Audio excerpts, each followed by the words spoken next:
સૌપ્રથમ બધાને જય આદિવાસી,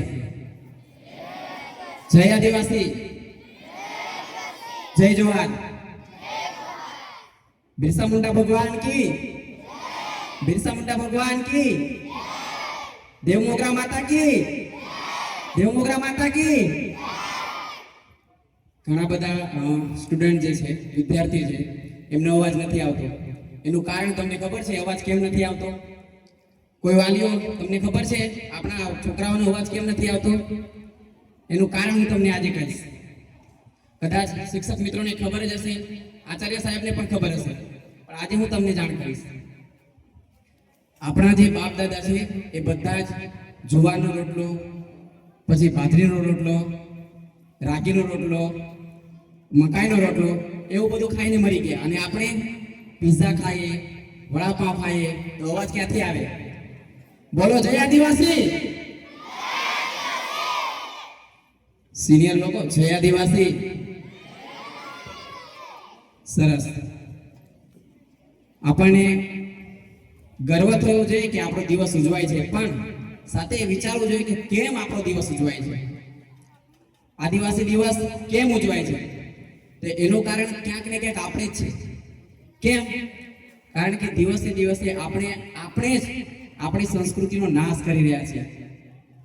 ફક્ત આદિવાસી દિવસની અસર આજે જોવા મળશે, પણ જેવા અહીંથી આપણે ગેટની બહાર નીકળીશું, ધોતી અલગ પડશે, બધું અલગ પડશે. સંસ્કૃતિ પણ આવો થયો છે. આપણે જાતે જ એનો આપણે નાશ કર્યો છે, અને એના લીધે જ વિશ્વ આદિવાસી દિવસની ઉજવણી કરવાની જરૂર પડી છે. પહેલા આપણે બધા પ્રકૃતિની પૂજા કરતા. હવે મને નથી લાગતું આમાંથી બેઠેલા કોઈ પ્રકૃતિની પૂજા કરતા હોય. કદાચ કોઈને એટલો પણ ખ્યાલ નહીં હોય કે પ્રકૃતિમાં કઈ કઈ બાબતો આવશે. બરાબર? તો શું કામ નથી ખબર? કારણ કે ક્યાંક ને ક્યાંક એ વાલીઓની પણ ભૂલ છે. વાલીઓ પણ હવે એ વસ્તુ બાળકને નથી શીખવતા. મોડર્ન જમાનો આવી ગયો. બાળકોને આપણે બધા મોડર્ન બનાવીએ છીએ. મોડર્ન બનાવવાના ચક્કરમાં બાળક ક્યાંક ને ક્યાંક પાછળ રહી જાય છે. તો આપણે આપણી સંસ્કૃતિને જાળવી રાખવાની છે. પછી બીજી વાત એ કરવી છે કે એકલવ્ય આપણી સ્કૂલનું નામ છે, પણ તમે બધા જાણો છો એકલવ્ય કોણ હતો? જાણો છો બધા? તો તે સમયમાં એકલવ્ય પાસેથી કંઈક માંગ્યું હતું એમના ગુરુજીએ, માનીતા ગુરુજીએ. શું માંગ્યું હતું? શું માંગ્યું હતું? જોરથી બોલો. શું કામ અંગૂઠો માંગ્યો હતો? શું કામ? કારણ કે શ્રેષ્ઠ ધનુર્ધારી નહીં બની શકે. અને ક્યાંક ને ક્યાંક એ આજે પણ ચાલુ છે એ રીત.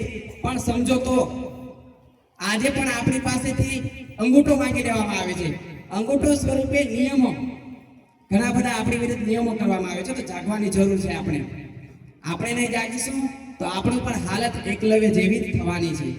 એટલે બધાને વિનંતી કે જાગો. અને વાલીઓને ખાસ, તમે 2 રોટલી ઓછી ખાજો, 2 રોટલા ઓછા ખાજો, જમવાનું ઓછું ખાજો, પણ તમારા બાળકોને ભણાવજો. અને બાળકો તમને પણ જમવાનું ઓછું મળે, ગમે એવું મળે, પણ શિક્ષણ સારું લેજો. જો શિક્ષણ સારું લેશો તો જ તમે સારી પોસ્ટ પર હશો. અને આદિવાસી દિવસ હોય અને હું મારી વસાવા બોલીમાં નહીં બોલું તો હું પણ આદિવાસી નથી. એટલે થોડાક શબ્દો વસાવા બોલીમાં બોલીશ અને પછી મારી વાણીને વિરામ આપીશ. આ બધે આપણને અન્યાય કતે કા કતે અન્યાય કતે આપણને આપ જાગના જરૂર છે. પણ આપી કાકાજી રોકી સ્ટાર કાયા ભજન કાયા લી ચલ આપે બધે ભેગે હોય ત્યાં જાય. આપ કાઈ ભેગે હોય ના જરૂર ના ભેગે વાના આપ ક જરૂર છે.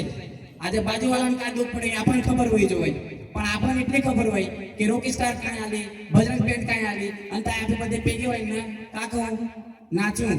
આપણે આ સંસ્કૃતિ ના નાચના. આપો બાપ દાદા કોઈ રોકી સ્ટાર દેખી નહીં આપા આપી પાલજી. એટલે ખાસ તમારા આ પ્રસંગ ઉપર એટલો જ કહું કે જાગા ની જાગા આપી ની જાગો તો આપી બસ ગુલામીમાં આપી મળી જાઉં. બરાબર? આપણે જો પૂર્વજ હતા બિરસા મુંડા, પ્રથમ વ્યક્તિ છે કે જે સ્વતંત્રતા માટે લડાઈ કરી. આપો કેટલા ભાગ છે? તો ખરેખર આપણે જાગના જરૂર છે. અને જાગો થાય જ કે જ્યાં આપી હારો શિક્ષણ નહીં, હારો શિક્ષણ નહીં ને જી તો આપી ફરીથી આપ જે પૂર્વજ હતા અંગ્રેજા ગુલામ હતા પણ આપવાલા જ ગુલામ બની જાવ બરાબર એટલે જાગા અને ઉત્સાહ સાથે જય આદિવાસી જય આદિવાસી જય જોહાર ખૂબ ખૂબ આભાર બધાનો કે આ પ્રસંગે બે શબ્દ કહેવા માટે મને આમંત્રિત કર્યો ફરીથી સૌનો ખૂબ ખૂબ આભાર